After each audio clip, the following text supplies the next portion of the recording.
The council chamber aboard the orbital bastion Virion 7 loomed like a cathedral carved into black stone and starlight. High above the swirling clouds of the gas giant, the chamber pulsed with energy from species so old, they no longer remembered a time before the stars spoke back. Around the great circular hall sat the Galactic Union's Central Council, 61 representatives of the galaxy's most powerful civilizations. Each sat in a field of light tailored to their biology: liquid suspension, gravitational eddies, even plasma rings. Yet all turned their gaze toward the speaker occupying the center, High Strategos Zerval Nareen, Supreme Commander of the Jaurokai Empire. Tall and encased in black alloyed armor shaped like bone and flame, Nareen moved with precise control. His 4 black eyes scanned the assembled lords of the stars without deference. When he spoke, his voice carried the soft weight of finality. Humans will reach technological parity in 73 galactic cycles.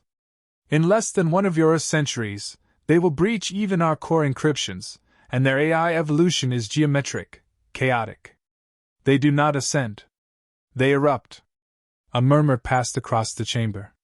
Some scoffed, others leaned in. A crystalline being from the Darkel cluster flickered with amusement. They are mammals, Strategos. They build homes out of wood and launch weapons with combustion engines. Nareen didn't blink. Combustion defeated gravity. Wood gave them ships. And their evolution does not heed predictability. Our algorithms cannot project their next century. We failed to anticipate their orbital range expansion by 30 cycles. Their improvisational warfare doctrine. He gestured, and the air shimmered with data.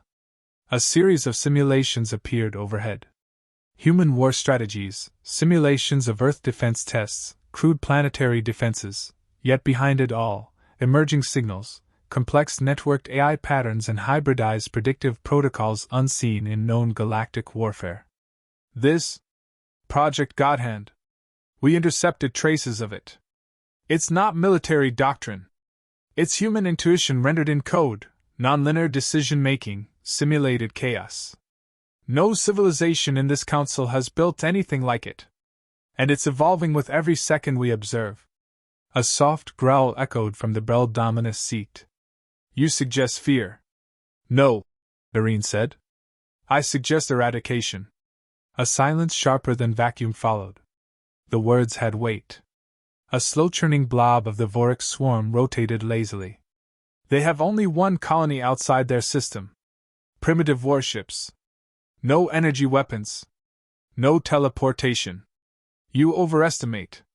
They've only needed 2 centuries to bridge 1,000,000, Nareen said coldly. We cannot afford a third. Another representative, one of the shimmering sail diplomats, finally asked what many others were thinking. You propose preemption? Nareen nodded once. Operation Silent Eclipse. The Jaurokai fleet lies in wait, cloaked beyond their lunar perimeter. When triggered, it will neutralize their orbital defenses, cripple their command grid, and flatten resistance from orbit.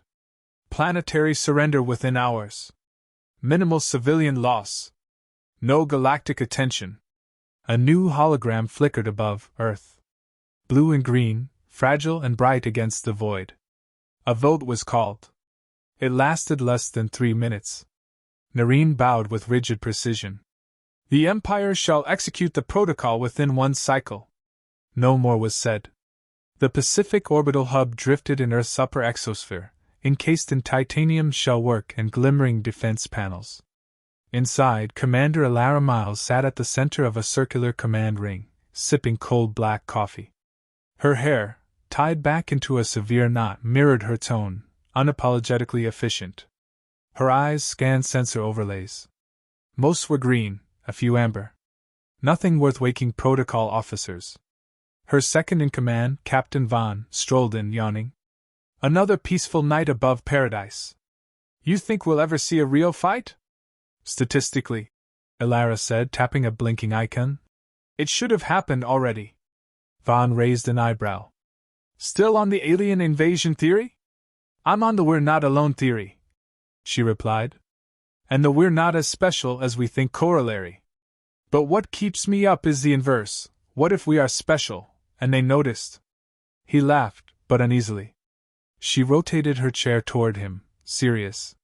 You remember God Hand? The AI war simulator? The one they told us to mothball? I didn't mothball it. You didn't. She tapped a command. Below the floor, deep within Earth's subgrid servers, systems began to hum. Godhand Prime status live. Updating scenario framework. Forecasting foreign incursion response matrix. 91.3% readiness. Vaughn leaned in. You're actually running that monster? I built it to prepare for the war no one believed would come. They thought it was paranoia. I call it preparedness. Before he could answer, the deck jolted violently. Sirens blared. The central screen shattered into cascading alerts. Multiple hits. High orbital stations Alpha, Echo destroyed. Communications relay Delta, lost. Kinetic strikes detected. Source, unknown origin. Stations gone? Vaughn gasped. Alara was already moving. Power to Aegis core. Lockdown mainframe channels. Full authority transfer. Commander Alara Miles, clearance code Theta 11. Panels shifted from diagnostic blue to red combat priority. A young officer stumbled into the ring. Ma'am, enemy ships, appearing, decloaking in orbit. On screen, shadows peeled out of the dark, jagged, predatory warships, 10, then 20, now 30, gliding in formation, weapons glowing hot with plasma. No transponders. No negotiations. No demand for surrender. They had come not to warn, but to cleanse. Alara didn't hesitate. Divert remaining satellites into scatter formation. Launch drone fleet Gamma. Reroute orbital batteries to Godhand control. Ma'am, that's against Union combat law. I don't give a damn about the Council, she snapped. If I'm wrong, I'll face a tribunal. If I'm right, you won't have to face anything again. The room shifted into cold focus. Officers scrambled. Doors sealed. Weapons charged. Outside, Earth's orbit turned into a storm of fire and shrapnel. Within the chaos, Godhand's calculations churned. Evaluating threat. Compiling counteroffensive patterns. Targeting weak points. Estimating first kill. 47 seconds. Alara stood, watching as Earth's last line of defense turned toward its first true war. Her voice was calm. They thought we'd fall in hours, she whispered. Let's show them what humans can do in minutes. The first kill came faster than Godhand predicted. A Jaurukai assault cruiser, cloaked in spectral distortion, surged into firing range, only to be vaporized by a directed energy beam fired from Earth's abandoned lunar mining array. The ship never saw the strike coming. Its shielding buckled in under half a second, venting oxygen, fire, and bodies into the vacuum. Inside the Pacific orbital hub, the command deck erupted with a single word. Confirmed hit. Commander Alara Miles didn't smile. Her gaze remained fixed on the God's eye view of Earth orbit, littered with debris and flames. Her fingers tapped across the holodable interface, watching Godhand draw red vectors across the star map, plotting movements in real time. Jaurukai ships are pattern-locked, the AI said in its even, synthetic cadence. They rotate formations on fixed cycles, predictable within a 2.4-second variance. She narrowed her eyes. Run anomaly injection. I want them adapting. Error, they do not adapt. They conform. Exactly what she needed. Behind her, Captain Vaughn approached, helmet in hand, jaw tight. North American defense satellites are all down. South Asia's grid too. We've got 11 orbital batteries left, and none with full rotation. It's a knife fight in the dark, Alara. No, she said, eyes scanning the war map. It's a puzzle. He looked at the chaos, ships exploding, spinning wreckage, fire trails across space. That's one hell of a puzzle. She pointed to a small blinking dot skirting the edge of Earth's shadow. That's a high-altitude drone swarm we launched last month for solar calibration. Still functional. Reroute them to projected Jaurukai rear movements. Blind them with scatter telemetry. Vaughn didn't argue. He relayed the order. Far above, the drones repositioned, spinning a web of static across multiple spectrums. The nearest Jarukai vessel, unable to distinguish friend from debris, hesitated. Godhand seized the gap. Target acquired. Calculating solution, firing. A burst of human-directed kinetic rounds punched through the Jarukai ship's port engine. The result was instant. White flame, spiraling rotation, then silence. 2 kills. On board the Jarukai command vessel, Vrexel's judgment, Strategos Zervalnarine stood motionless. His lower arms remained folded behind his back while his upper set clutched the command rail. His second-in-command, Substrategos Tilvareni, watched the holographic display with rising concern. 5 losses, Strategos. 4 more damaged. Resistance levels exceed projection limits. Narine said nothing. Shall we implement contingency protocol Delta? No.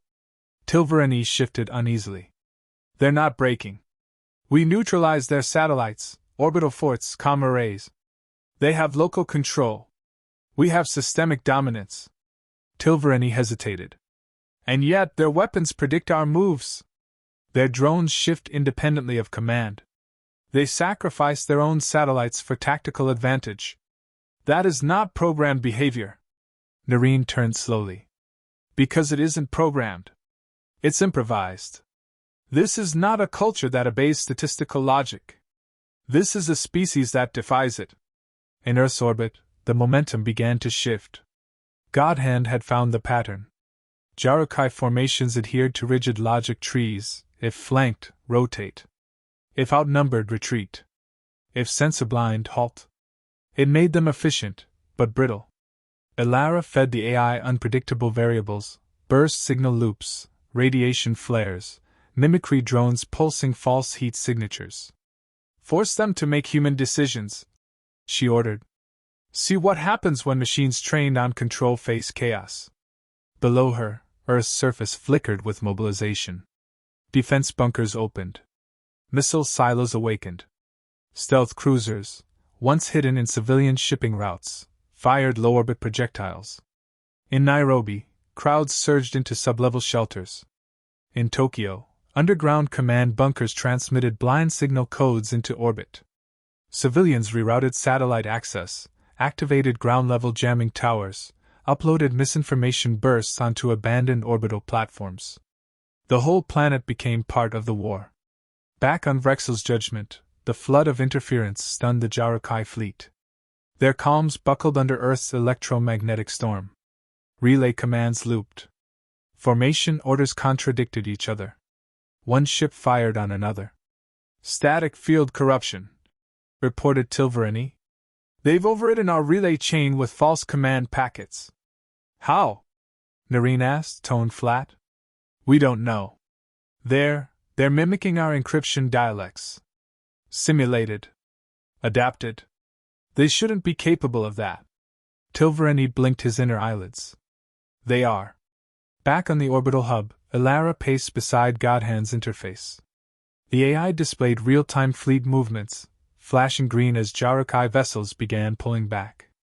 They're collapsing their net, Vaughn said. That's a retreat. Not yet, she said. They're reforming. Gathering strength. Still testing us. Then we hit them now. No. We hit their mind. She pulled up the Calm Disruption program. We've cracked their command logic. But that's just their body.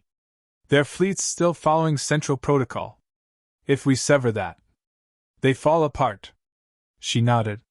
Prepare the Oberon teams. We're going aboard.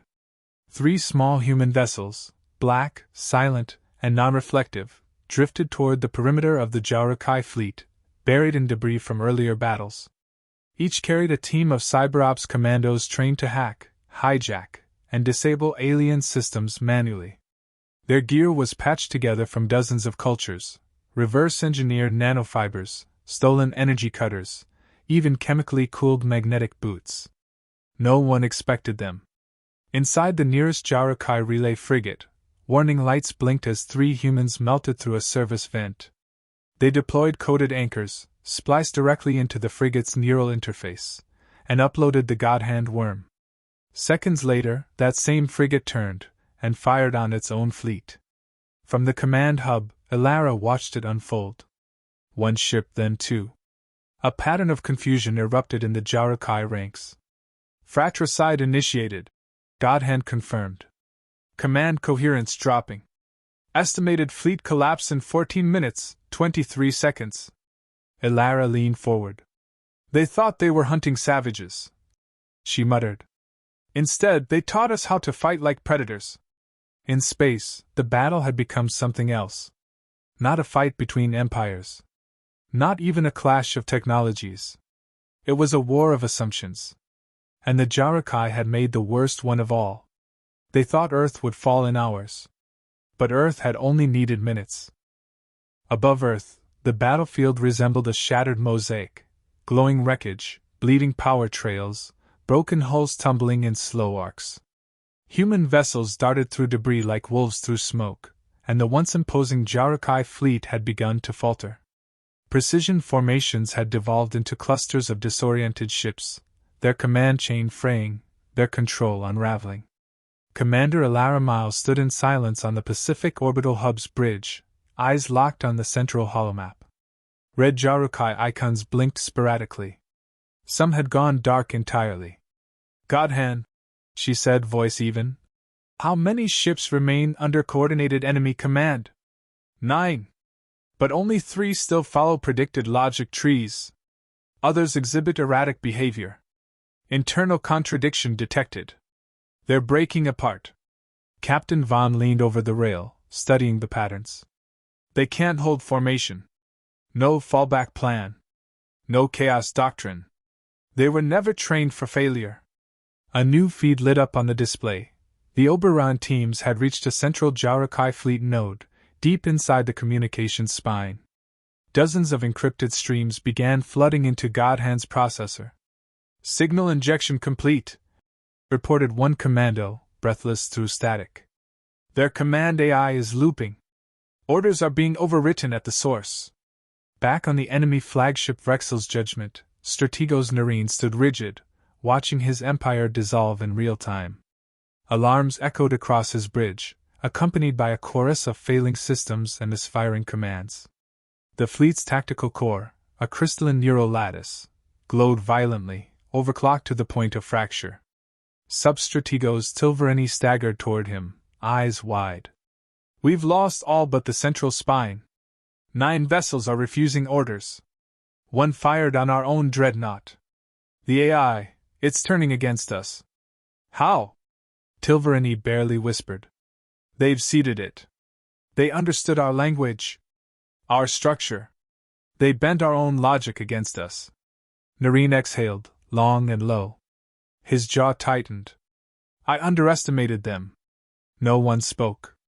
He looked to the stars, their cold indifference unchanged. Prepare the final failsafe. We may not survive this encounter with dignity, but we will leave a scar. Back on Earth, Elara watched the fleet's final reconfiguration. Something's changing, Vaughn said. They're pulling remaining ships inward, tight cluster. Defensive posture? No, she said. They're preparing a last strike. Godhand's voice echoed, calm and precise. Tachyon build-up detected. Projected outcome, localized detonation, fleet-scale self-immolation. Target, low Earth orbit. A suicide burn. She turned instantly. Order all ships out of the danger radius. Pull back drone nets. Reposition orbital reflectors to shield civilian arcs. Prepare counter-burst protocols. Even if we intercept, there'll be fallout, Vaughn warned. Elara's fingers drummed on the console. Her mind raced, options, possibilities, failures. Then her eyes fell on a dormant field in the display. A single stealth cruiser. The Lucifer Blade. Parked behind the Jarakai formation. Offline. Silent. No crew, she whispered. Autopilot capable. Vaughn saw it too. Are you thinking what I'm thinking? Load the Ragnarok protocol. He hesitated. That's a one-way run. It always was. Inside the Lucifer Blade, artificial systems stirred. Cold processors woke. Engines cycled. Data uplinks rerouted. A warhead, hidden beneath layers of decoy hardware, armed quietly. Lucifer glided forward undetected, drifting closer to the collapsing heart of the Jarakai fleet. Its systems transmitted a single line to Godhand. For Earth. Executing. Moments later, the stealth cruiser punched into the center of the enemy formation. At precisely the moment the Jarakai flagship began its detonation sequence, the Lucifer Blade's warhead ignited. The result wasn't an explosion, it was obliteration. A sphere of white light expanded outward, engulfing the enemy ships. The Jarakai's detonation cascade backfired, folding in on itself as energy collided with energy. The void screamed. And then silence. The display cleared. Red icons vanished. Only blue and green remained, Earth's defenses, scattered, bloodied, but alive.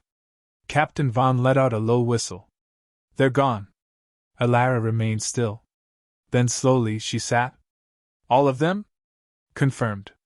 Godhand registers total enemy fleet destruction. She didn't speak for a full 10 seconds. They tried to erase us, she finally said. And now they don't even get a war story. Just a footnote. Vaughn pulled up a new transmission log. Incoming message, from the Galactic Union. Alara raised an eyebrow. Let's hear it. The projection flared. A being of liquid gold and smoke appeared. Ambassador Sari Vaughn of the Sale Ascendancy. Earth Command. On behalf of the Union, we were not aware of this act. We did not sanction the Jarakai's aggression. We regret the loss. Alara stared at the shimmering envoy. You regret losing, you mean? A pause. Your species has demonstrated capability. A willingness to survive. Perhaps it is time we reconsider your standing. Vaughn muttered under his breath. That didn't take long. Alara's voice was cold. You gave us no warning. No allies. No aid. It was not our conflict. It is now. She cut the feed. Later, as the fires in orbit dimmed and the command center settled into exhausted quiet, Alara stood alone beside the viewport. Far below, Earth rotated slowly, beautiful and bruised. She whispered, barely audible. You thought we'd fall in hours. The stars blinked back in silence. She turned and walked away.